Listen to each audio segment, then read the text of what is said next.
Hi everybody, my name is Adrienne COF, and I'd like to start off by asking, how many of you guys liked the movie WALL-E?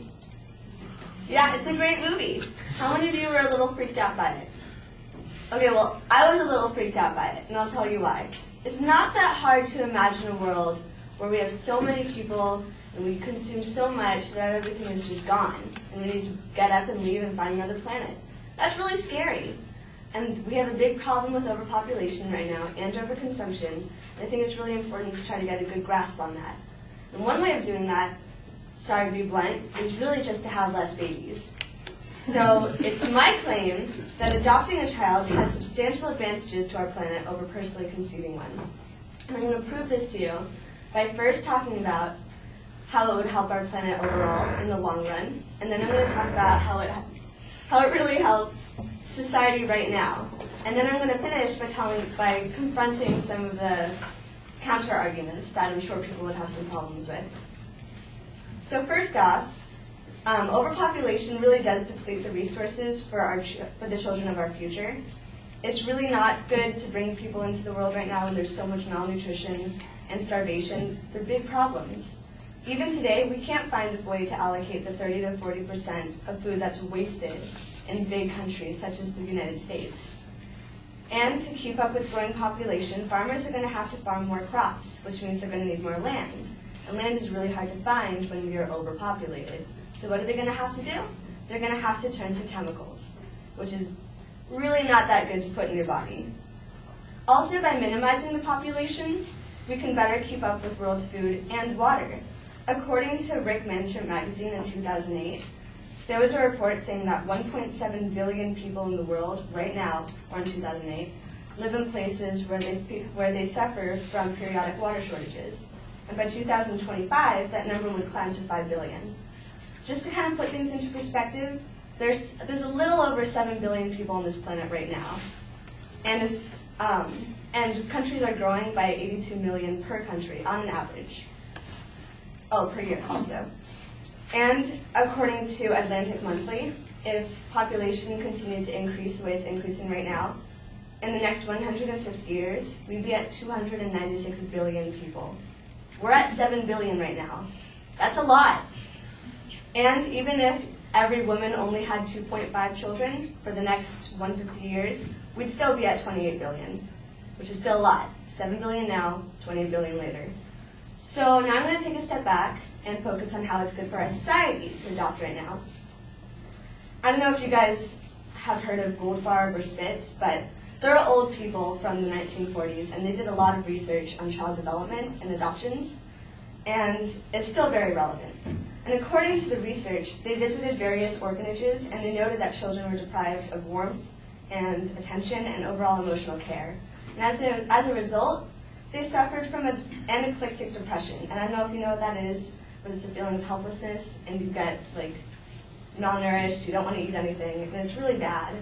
And not only that, but it shows a comparison of two groups of children, and one group spent 3 years in the system, and they scored more poorly on intelligence tests, they were socially immature, and they had high aggression risks in comparison to the other group, which is really unfortunate. They're just children. And now I'm going to talk about the counter-arguments. I completely understand. You want to feel that bundle of joy in your arms when you reach that mature stage, and you want to have children, and you want to talk about how great they are and how you see their eyes, and I get it. I do. But not all parents are created equal. All children are, but no parents are. Or not all parents are. And I get it that some religions do teach that God has intended people to procreate. That's what we're here for, to make babies. But not all couples can reproduce. There's a problem with sexuality or diseases that you really shouldn't pass down, or diseases that mean that you can't reproduce at all. And it's really unfortunate that right now, artificial pregnancies is more desirable than adopting a child. It just doesn't really make sense to me. Not only that, but lost my train of thought. It'll come back. There is a surplus of orphans right now because over half of the pregnancies in the United States right now are accidents. They're not planned. And everybody is still trying to achieve that American dream, 2.5 children. I get it. It's there. It's in our brains. It's been there since we were born. But look at the numbers. 7 billion now, 28 billion later. It's just not beneficial at all.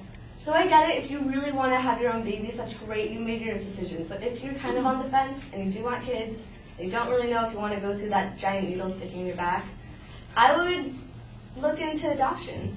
And that's all I got to say about that.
All right, Adrienne, I like the audience survey at the beginning and the kind of visualization that you're using to get our attention. You've got a very clear statement of what your proposition is. You signpost the secondary claims, although I think some of them don't really sound like claims. They sound like a narrative description of what's going on as opposed to making an inferential argument. I did think that there was some information missing about the lack of adoption right now. In essence, if you're arguing that adoption has significant advantages, I think there's an implied statement that it's being inadequately practiced at this point, and that therefore it would be best if people practiced it more widely. It seems like there's not much of an argument there, except that there is a reference vaguely to children that might be born who are unplanned. But that's, again, I'm not exactly sure that means that they're available for adoption, or, for instance, that they even got born. A lot of pregnancies, like 50% of pregnancies might be unplanned, but a lot of pregnancies also end without birth. And so, I think you need to be a little bit clearer on those numbers. The second point that you're presenting about the problems of kids who need adoption really is a little bit off point from the argument that you're making about the benefits of the planet. I think that you make it sound like kids are in orphanages. I'm not sure that there are still orphanages in this country anyway. There may be in other parts of the world, but here we use different social systems than we used once upon a time, and so it really feels a little bit out of time for this particular argument. The claim that says that resources are going to be limited is undermined by your argument that says 30% of the food that we use now is wasted. So it's not that there's a shortage of food, it's just a problem in distributing the food. You need to show that there's going to be a shortage of these resources. The water argument is the one that you had the clearest evidence on that applied to this, and I think that that's a point that could probably use a little bit more development. I thought you made some broad generalizations about chemicals on that first point when we're talking about resources that don't really get supported. I'm a little bit confused about one of your statistics about population increases. I think you're paraphrasing here instead of giving us a direct quote, and as a consequence, that's why the number seems a little strange, because if on average each country is increasing 82 million people per country, I don't know over what period of time that is. It clearly can't be a year, because that would mean there'd be twice as much Mexico as there was this year versus last year, and twice as much Great Britain and Germany and a lot of other places. So there's got to be some explanation as to what that number is, and because it's unclear, I think that hurts your credibility a little bit. All right, thank you.